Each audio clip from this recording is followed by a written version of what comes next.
العمر يسبقني والهم يحرقني والجيل تلو الجيل في بعد وفي محني ألا يزلزلكم ألا يؤرقكم نحمده ونصلي على رسوله الكريم أما بعد প্রায় যুবক ভাইয়েরা কমেন্টে প্রশ্ন করে থাকেন, শাইখ গুনাহ তো আমাকে চারিদিক থেকে জড়িয়ে ধরেছে, অনেক চেষ্টা করেও তো গুনাহ ছাড়তে পারি না, যতই দিন যায় গুনাহ কেবল বাড়তেই থাকে, গুনাহ থেকে কিভাবে বেঁচে থাকব?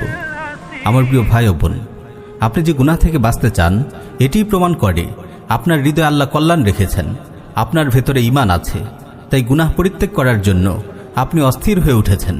মুসনাদ আহমদে বর্ণিত একটি সহিহ হাদিস এসেছে, রাসূল সাল্লাল্লাহু আলাইহি ওয়াসাল্লাম ইরশাদ করেন, ইযা সাররাতকা হাসানাতুক ওয়া সাআতকা সাইয়্যাতুক ফাআনতা মুমিন।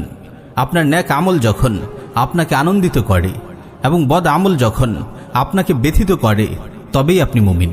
প্রিয় ভাই আমার, আপনি তারুণ্যের সোনাঝরা দিনগুলো পার করছেন, আপনি জীবনের সবচেয়ে গুরুত্বপূর্ণ অংশটুকু পাড়ি দিচ্ছেন, তাই শয়তান তার সর্বশক্তি ব্যয় করে আপনার পিছু লেগেছে। সে চায় আপনার যৌবনের পবিত্রতাকে নষ্ট করতে, সে চায় আপনার জীবনকে ধ্বংস করতে, সে চায় আপনার দাম্পত্য জীবনের মধুর আয়োজনকে জ্বালিয়ে পুড়িয়ে ছারখার করে দিতে, সে চায় আপনাকে আপনার দয়াময় রবের রহমত থেকে বহু দূর নিয়ে যেতে। তাই এই সময় আপনাকে পূর্ণ সাবধান থাকতে হবে, কোমর বেঁধে শয়তানের বিরুদ্ধে যুদ্ধে ঝাঁপিয়ে পড়তে হবে। প্রিয় ভাই ও বোন, আজ আমরা গুনাহ থেকে বাঁচার কার্যকর 3টি উপায় নিয়ে আলোচনা করব ইনশাআল্লাহ। গুনাহ থেকে বেঁচে থাকার সবচেয়ে কার্যকর উপায় হলো গুনাহের উৎসমুখই বন্ধ করে দেয়া, আর গুনাহের উৎসমুখ হলো চিন্তা ভাবনা। তাই আপনার চিন্তা ভাবনাকে 24 ঘন্টা কঠোর নিয়ন্ত্রণে রাখুন। আপনার চিন্তা ভাবনায় ফিল্টার বসিয়ে দিন। আপনার মনের দরজা জানালা এমনভাবে খুলে দেবেন না যার ইচ্ছা ঢুকবে, যার ইচ্ছা বের হবে। আপনার মনকে যা ইচ্ছা ভাবতে দেবেন না। মনে রাখবেন, যত গুনাহে আপনি লিপ্ত হন তার শুরুটা আপনার চিন্তা ভাবনা থেকেই শুরু হয়। প্রথমে গুনাহের চিন্তাটি আপনার মনে উদিত হয়, তারপর সেটি নিয়ে আপনি আরও ভাবতে থাকেন, তারপর একটি মোটামুটি পরিকল্পনা দাঁড় করান, তারপর গুনাহটি সম্পাদন করেন। আপনি যদি মনে আসতেই গুনাহের চিন্তাটিকে থামিয়ে দিতে পারেন, তবে ইনশাআল্লাহ আপনি গুনাহ থেকে সফলভাবে বেঁচে থাকতে পারবেন। আমাদের মনে সব সময় কোনো না কোনো চিন্তা ঘুরপাক খেতেই থাকে, কিন্তু খেয়াল রাখবেন, যখনই কোনো বাজে চিন্তা মাথায় আসে সাথে সাথে ঝেঁটিয়ে বিদায় করুন, বন্ধ করে দিন গুনাহের উৎসমুখ। মনকে আজে বাজে চিন্তা থেকে দূরে রাখতে নিজেকে সব সময় গঠনমূলক কাজে ব্যস্ত রাখুন। 5 ওয়াক্ত সালাত যে কোনো মূল্যে মসজিদে গিয়ে জামাতের সাথে আদায় করুন। প্রতিদিন নির্দিষ্ট পরিমাণ কোরআন তিলাওয়াত করুন। সকাল বিকালের আজকারগুলো গুরুত্ব সহকারে আদায় করুন। দিনই বইপত্র পড়ুন, আর পুরো দিন কল্যাণমূলক চিন্তায় নিজেকে ব্যস্ত রাখুন। যখনই কোনো গুনার খেয়াল মনে উদিত হয়, আপনি ইস্তেগফার পড়ুন, আল্লাহর জিকির করতে শুরু করুন। মনে রাখবেন, আমাদের মন একই সাথে দুটি চিন্তা করতে পারে না। আমরা যখন জিকিরে মশগুল হয়ে যাব, গুনাহের চিন্তা এমনিতেই থেমে যাবে।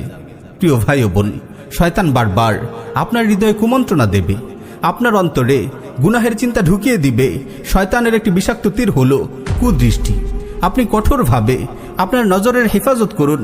ফেসবুক, ইউটিউবের এই যুগে নজরের হেফাজত বড় কঠিন ব্যাপার। আপনার ফেসবুক টাইমলাইনকে নিয়ন্ত্রণ করুন। নির্বাচিত ইসলামী আইডি পেজগুলোকে সিফারিশ দিয়ে রাখুন। ইউটিউব অন্তত 20টি ইসলামী চ্যানেল সাবস্ক্রাইব করে রাখুন। অশ্লীল অ্যাডগুলো হাইড করে দিন। শয়তানের নিক্ষিপ্ত কুদৃষ্টির তীর যখন আপনার অন্তরে গিয়ে লাগে, আপনি আর আপনার চিন্তাকে নিয়ন্ত্রণ করতে পারেন না। তাই নজরের হেফাজতকে সর্বোচ্চ গুরুত্ব দিন। প্রিয় ভাই, গুনাহ থেকে দূরে থাকার দ্বিতীয় আরেকটি উপায় হলো সৎসঙ্গ গ্রহণ। আপনাকে অবশ্যই অসৎসঙ্গ ত্যাগ করতে হবে।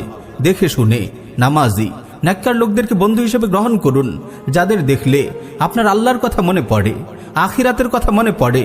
যতদিন অসৎসঙ্গ ত্যাগ না করবেন, গুনাহ থেকে আপনি বেঁচে থাকতে পারবেন না। প্রিয় ভাই, গুনাহ থেকে দূরে থাকার তৃতীয় একটি উপায় হলো বিয়ে করে ফেলা। বিয়ের অভাবে যেসব গুনাহ হয়ে থাকে, বিয়ে করা ব্যতীত এসব গুনাহ থেকে বেঁচে থাকা এক প্রকার অসম্ভবই বলা যায়। তাই যে কোনো মূল্যে বিয়ে করে ফেলার চেষ্টা করুন। আমরা জানি এই কুফরি রাষ্ট্র ব্যবস্থা ও জাহিলি সমাজ আপনার জন্য বিয়েকে বড় কঠিন করে রেখেছে, তবু আপনি হাল ছাড়বেন না। সাহিহ বুখারীতে এসেছে, রাসূল সাল্লাল্লাহু আলাইহি ওয়াসাল্লাম ইরশাদ করেন, ইয়া মা'শারাশ শাবাব মান ইসতাতা'a মিনকুমুল বা'আতা ফালইয়াতাযাওয়াজ ওয়ামান লাম ইয়াস্তাতি' ফাআলাইহি বিস-সাওম ফাইন্নাহু লাহু উজা। হে তরুণ সমাজ, তোমাদের মধ্যে যাদের সামর্থ্য আছে বিয়ে করে নাও, যাদের সামর্থ্য নেই তারা সাওম পালন করো, কারণ সাওম জৈবিক তাড়না দমন করে।